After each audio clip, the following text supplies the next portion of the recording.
ನಮಸ್ಕಾರ. ಮುಖ್ಯಾಂಶಗಳು. ಭಾರತೀಯ ಯೋಧರ ಸಮರ್ಪಣಾ ಮನೋಭಾವದಿಂದ ದೇಶಕ್ಕೆ ಗೌರವ, ಪ್ರಧಾನಿ ನರೇಂದ್ರ ಮೋದಿ. ಬಾಂಗ್ಲಾದೇಶದಿಂದ ಉಲ್ಫಾ ನಾಯಕ ಅನೂಪ್ ಚೇತಿಯಾ ಭಾರತಕ್ಕೆ ಹಸ್ತಾಂತರ. G-SAT-15 ಸಂಪರ್ಕ ಉಪಗ್ರಹ ಯಶಸ್ವಿ ಉಡಾವಣೆ. ಮಡಕೇರಿ ಗಲಭೆ ನ್ಯಾಯಾಂಗ ತನಿಖೆಗೆ ಡಿ.ವಿ. ಸದಾನಂದಗೌಡ ಆಗ್ರಹ. ವಾರ್ತೆಗಳ ವಿವರ. ಪ್ರಧಾನಿ ನರೇಂದ್ರ ಮೋದಿ ಅವರು ದೀಪಾವಳಿ ಹಬ್ಬವನ್ನು ಯೋಧರ ಜೊತೆ ಆಚರಿಸುತ್ತಿದ್ದಾರೆ. ಇಂದು ಅಮೃತಸರದ ಡೋಗ್ರೈ ಸಮರ ಸ್ಮಾರಕಕ್ಕೆ ಅವರು ಭೇಟಿ ನೀಡಿ ಹುತಾತ್ಮ ಯೋಧರಿಗೆ ಗೌರವ ನಮನ ಸಲ್ಲಿಸಿದರು.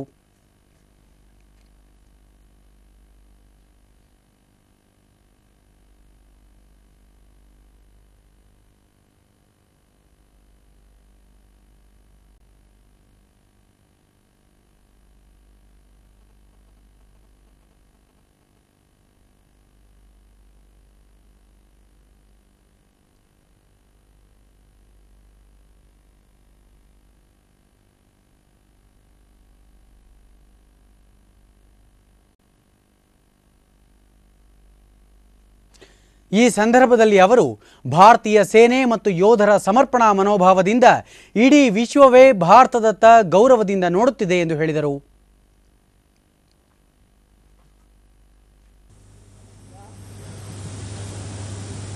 मैं सियाचिन जाऊंगा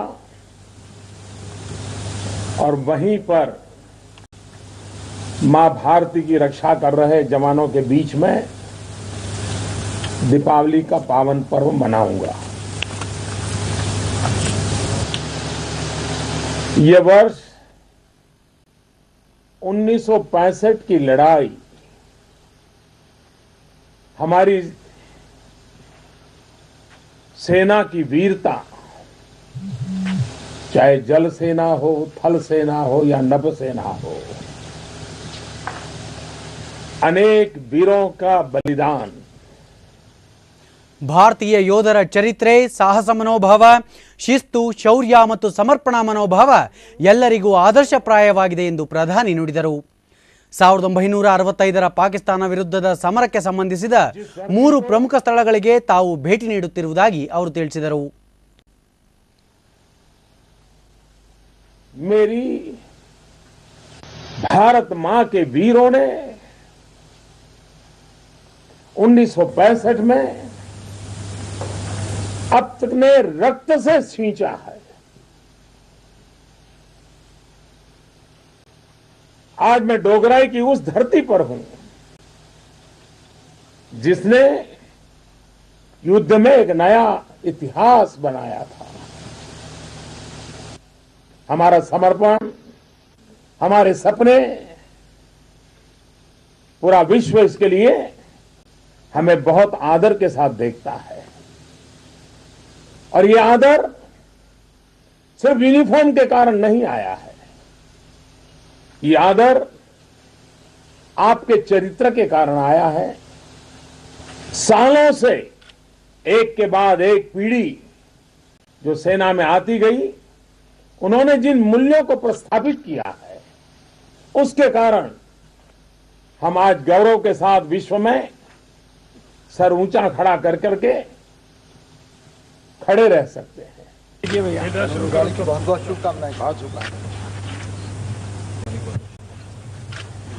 ಕಳೆದ ವರ್ಷ ದೀಪಾವಳಿ ಸಂದರ್ಭದಲ್ಲಿ ಪ್ರಧಾನಿ ಸಿಯಾಚಿನ್ಗೆ ಭೇಟಿ ನೀಡಿದ್ದರು.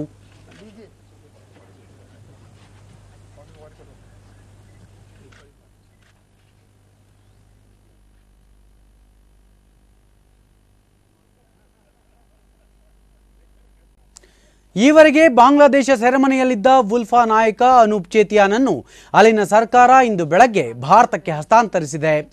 ಉಲ್ಫಾ ಸಂಘಟನೆಯ ಸ್ಥಾಪಕ ಸದಸ್ಯ ಮತ್ತು ಪ್ರಧಾನ ಕಾರ್ಯದರ್ಶಿಯಾಗಿರುವ ಚೇತಿಯಾ ಕೊಲೆ, ಅಪಹರಣ ಮತ್ತು ಸುಲಿಗೆ ಪ್ರಕರಣಗಳಲ್ಲಿ ಭಾರತಕ್ಕೆ ಬೇಕಾಗಿದ್ದ. ಬಾಂಗ್ಲಾದೇಶ ಪೊಲೀಸರು ಚೇತಿಯಾನನ್ನು 1997ರ ಡಿಸೆಂಬರ್ನಲ್ಲಿ ಬಂಧಿಸಿದ್ದರು. ತನ್ನ ಬಂಧನದ ನಂತರ ಚೇತಿಯಾ 2005, 2008 ಮತ್ತು 2011ರಲ್ಲಿ ಬಾಂಗ್ಲಾದೇಶದಲ್ಲಿ ರಾಜಕೀಯ ಆಶ್ರಯ ನೀಡುವಂತೆ ಮನವಿ ಮಾಡಿದ್ದ. ಸೆರೆಮನೆ ಶಿಕ್ಷೆ ಅವಧಿ ಮುಗಿದಿದ್ದರೂ ಆತ ಸಲ್ಲಿಸಿದ್ದ ರಾಜಕೀಯ ಆಶ್ರಯ ಮನವಿ ಕುರಿತು ನಿರ್ಧಾರ ಕೈಗೊಳ್ಳುವವರೆಗೆ ಸೆರೆಮನೆಯಲ್ಲೇ ಸುರಕ್ಷಿತವಾಗಿ ಇರಿಸುವಂತೆ ಅಲ್ಲಿನ ಹೈಕೋರ್ಟ್ 2003ರಲ್ಲಿ ಆದೇಶ ನೀಡಿತ್ತು. 27 ವರ್ಷಗಳಿಂದ ತಲೆಮರೆಸಿಕೊಂಡಿದ್ದ ಭೂಗತ ಪಾತಕಿ ಛೋಟಾ ರಾಜನ್ನನ್ನು ಇಂಡೋನೇಷ್ಯಾದಿಂದ ಭಾರತಕ್ಕೆ ಕರೆತಂದ ಬೆನ್ನಲ್ಲೇ ಚೇತಿಯಾನನ್ನು ಕರೆತರಲಾಗಿದೆ.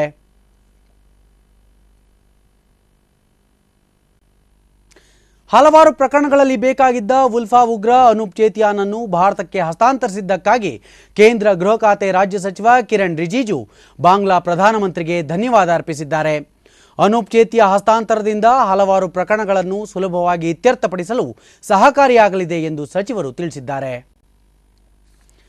ಇಸ್ರೋ ನಿರ್ಮಿತ ಭಾರತದ ಅತ್ಯಾಧುನಿಕ ಸಂಪರ್ಕ ಉಪಗ್ರಹ ಜಿಸ್ಯಾಟ್-15 ಅನ್ನು ಫ್ರೆಂಚ್ ಗಯಾನಾದ ಕೌರು ಕೇಂದ್ರದಿಂದ ಇಂದು ನಸುಕಿನ 3 ಗಂಟೆ 4 ನಿಮಿಷಕ್ಕೆ ಏರಿಯಾನ್ ರಾಕೆಟ್ ಮೂಲಕ ಯಶಸ್ವಿಯಾಗಿ ಉಡಾವಣೆ ಮಾಡಲಾಯಿತು. ಇದರ ಜೊತೆಗೆ ಅರಬ್ಸ್ಯಾಟ್ 6B ಉಪಗ್ರಹ ಕೂಡ ಉಡ್ಡಯನಗೊಂಡಿದೆ. ಜಿಸ್ಯಾಟ್-15 ಉಪಗ್ರಹ ರಾಕೆಟ್ನಿಂದ ಬೇರ್ಪಟ್ಟ ಕೂಡಲೇ ಹಾಸನದಲ್ಲಿರುವ MCF ಕೇಂದ್ರ ಅದರ ನಿಯಂತ್ರಣ ಸಾಧಿಸಿತು. 3164 ಕೆಜಿ ತೂಕದ ಜಿಸ್ಯಾಟ್-15 ಉಪಗ್ರಹ ಕೆಯು ಬ್ಯಾಂಡ್ನಲ್ಲಿ 24 ಟ್ರಾನ್ಸ್ಪಾಂಡರ್ಗಳನ್ನು ಹೊಂದಿದೆ. ಇದರ ಕಾರ್ಯಾವಧಿ 12 ವರ್ಷ. ಇಸ್ರೋ ನಿರ್ದೇಶಕ ಅಣ್ಣಾದುರೈ ಈ ಉಪಗ್ರಹ ಪ್ರಸಾರ ವಲಯ ಹಾಗೂ ವಿಸ್ಯಾಟ್ ಆಧಾರಿತ ಬ್ರಾಡ್ಬ್ಯಾಂಡ್ ಸೇವೆಗಳ ಅಗತ್ಯವನ್ನು ಪೂರೈಸಲಿದೆ ಎಂದು ತಿಳಿಸಿದರು. Services in civil aviation sector as well as other location-based services to various users in the Indian region.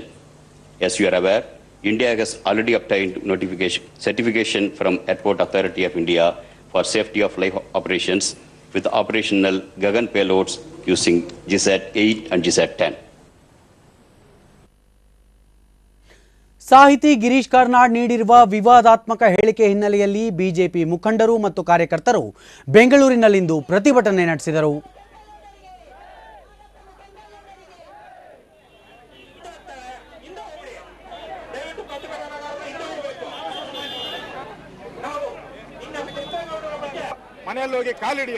ಹಿರಿಯ ಮುಖಂಡ ಮಾಜಿ ಉಪಮುಖ್ಯಮಂತ್ರಿ ಆರ್ ಅಶೋಕ ಸಾರ್ವಜನಿಕವಾಗಿ ಹೇಳಿಕೆ ನೀಡಿರುವ ಗಿರೀಶ್ ಕಾರ್ನಾಡ್ ಬಹಿರಂಗ ಕ್ಷಮಾಪಣೆ ಕೇಳಬೇಕು ಎಂದು ಒತ್ತಾಯಿಸಿದರು.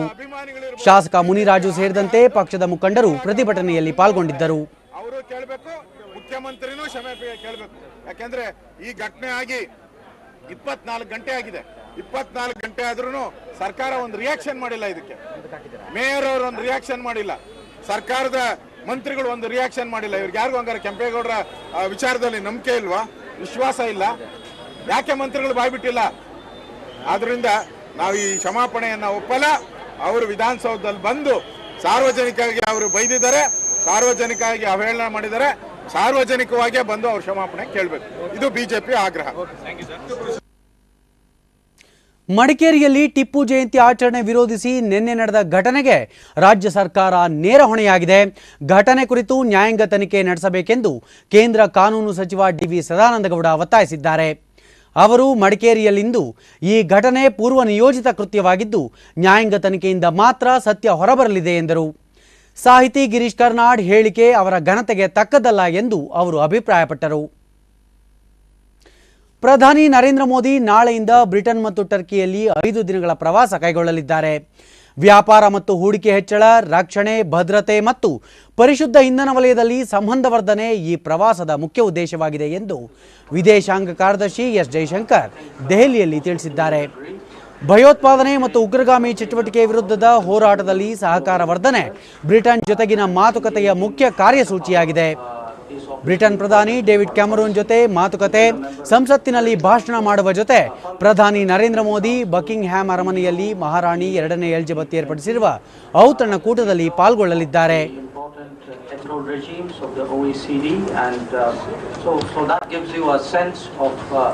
The kind of issues which could come up in the political discussions. ಲಂಡನ್ನ ವೆಂಬ್ಲೆ ಕ್ರೀಡಾಂಗಣದಲ್ಲಿ ಅವರು ಭಾಷಣ ಮಾಡಲಿದ್ದಾರೆ. ಈ ಸಭೆಯಲ್ಲಿ ಸುಮಾರು 60,000 ಮಂದಿ ಪಾಲ್ಗೊಳ್ಳುವ ಸಾಧ್ಯತೆ ಇದೆ. ಬ್ರಿಟನ್ ಪ್ರವಾಸದ ನಂತರ ಅವರು ಟರ್ಕಿಯಲ್ಲಿ ನಡೆಯಲಿರುವ G20 ರಾಷ್ಟ್ರಗಳ ಶೃಂಗಸಭೆಯಲ್ಲಿ ಭಾಗವಹಿಸಲಿದ್ದಾರೆ. ವಿಶ್ವಸಂಸ್ಥೆಯ ಸುಸ್ಥಿರ ಅಭಿವೃದ್ಧಿ ಗುರಿ ಹೊತ್ತ ಕಾರ್ಯಸೂಚಿ ಹಿನ್ನೆಲೆಯಲ್ಲಿ G20 ರಾಷ್ಟ್ರಗಳ ಶೃಂಗಸಭೆ ಮಹತ್ವ ಪಡೆದಿದೆ.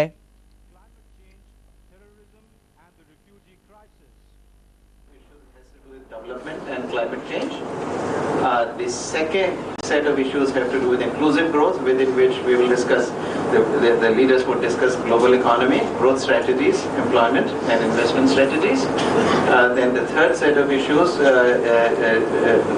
relates to enhancing resilience, within which the discussion will be on financial regulation, international tax, anti-corruption and IMF reform. And finally, there will be trade and energy. So it's fairly wide agenda.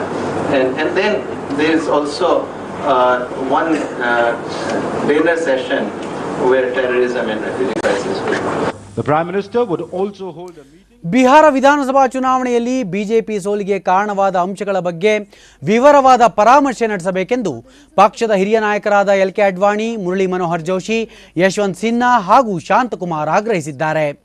ಈ ಹೇಳಿಕೆಯನ್ನು BJP ಸ್ವಾಗತಿಸಿದೆ. ಪಕ್ಷದ ಹಿರಿಯ ನಾಯಕರು ಹಾಗೂ ಕೇಂದ್ರ ಸಚಿವರಾದ ರಾಜನಾಥ್ ಸಿಂಗ್, ವೆಂಕಯ್ಯ ನಾಯ್ಡು ಹಾಗೂ ನಿತಿನ್ ಗಡ್ಕರಿ ಹೇಳಿಕೆ ನೀಡಿ ಅಟಲ್ ಬಿಹಾರಿ ವಾಜಪೇಯಿ ಹಾಗೂ ಎಲ್.ಕೆ. ಅಡ್ವಾಣಿ ದಶಕಗಳ ಕಾಲ ಪಕ್ಷವನ್ನು ಮುನ್ನಡೆಸಿದ್ದಾರೆ. ಹಿರಿಯರ ಯಾವುದೇ ಸಲಹೆ, ಮಾರ್ಗದರ್ಶನವನ್ನು ಪಕ್ಷ ಸ್ವಾಗತಿಸುತ್ತದೆ ಎಂದು ತಿಳಿಸಿದ್ದಾರೆ. ಈ ಮಧ್ಯೆ ಪಕ್ಷದ ವಕ್ತಾರ ರಾಮ್ ಮಾಧವ್ ಪಕ್ಷದ ಮಾರ್ಗದರ್ಶಿ ಮಂಡಳಿಯ 4 ಹಿರಿಯ ನಾಯಕರು ಬಿಹಾರ ಚುನಾವಣೆಯ ಸೋಲಿನ ಸಮರ್ಪಕ ವಿಶ್ಲೇಷಣೆ ಮಾಡಬೇಕು, ಸೋಲಿನ ಕಾರಣಗಳನ್ನು ತಿಳಿಯಬೇಕು, ಅವರ ಸಲಹೆಯನ್ನು ಸ್ವೀಕರಿಸಿದ್ದು ಈ ಕುರಿತ ಪ್ರಕ್ರಿಯೆ ಆರಂಭವಾಗಿದೆ ಎಂದು ಹೇಳಿದ್ದಾರೆ.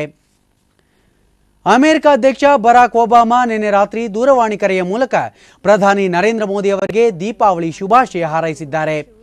ಈಗಷ್ಟೇ ಆರಂಭಿಸಿರುವ ಹಾಟ್ಲೈನ್ ಮೂಲಕ ಒಬಾಮಾ ಮತ್ತು ತಾವು ಮಾತನಾಡಿದ್ದಾಗಿ ಪ್ರಧಾನಿ ಮೋದಿ ತಿಳಿಸಿದ್ದಾರೆ. ಪ್ರಮುಖ ವಲಯಗಳಲ್ಲಿ ದ್ವಿಪಕ್ಷೀಯ ಸಹಕಾರ ಕುರಿತು ಜಂಟಿ ಪ್ರಯತ್ನಗಳ ಪರಾಮರ್ಶೆ ನಡೆಸುವ ಬಗ್ಗೆಯೂ ಇಬ್ಬರು ನಾಯಕರು ಮಾತುಕತೆ ನಡೆಸಿದರು.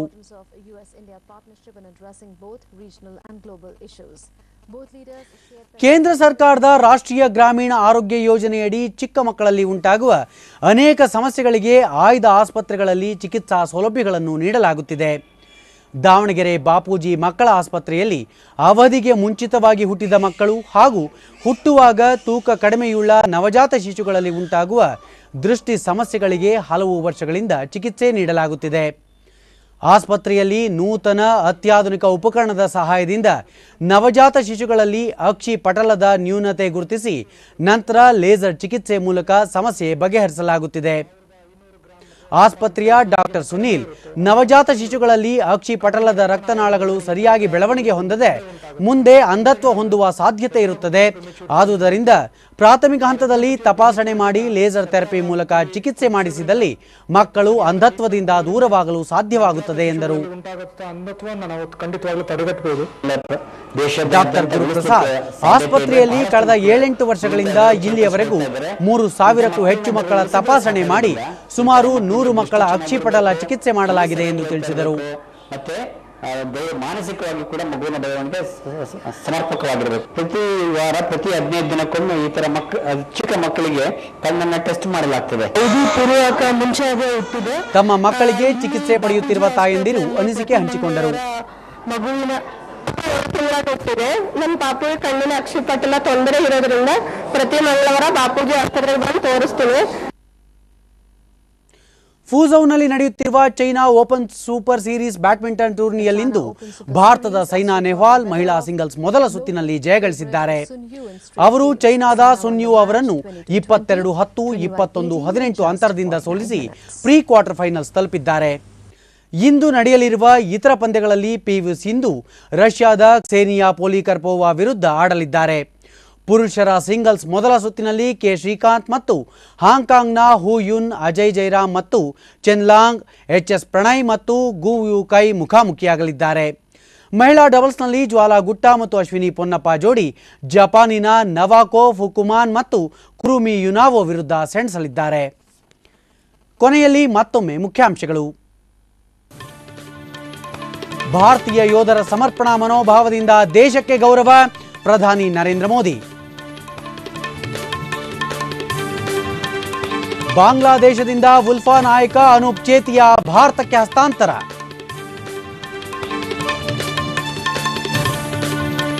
ಜಿಸ್ಯಾಟ್-15 ಸಂಪರ್ಕ ಉಪಗ್ರಹ ಯಶಸ್ವಿ ಉಡಾವಣೆ.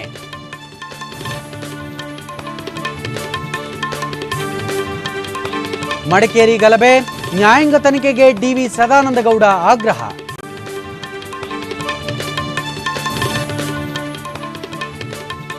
ನಮ್ಮ ಮುಂದಿನ ವಾರ್ತಾ ಪ್ರಸಾರ ಸಂಜೆ 6:30ಕ್ಕೆ DD1 ಹಾಗೂ ಚಂದನದಲ್ಲಿ. ನಮಸ್ಕಾರ.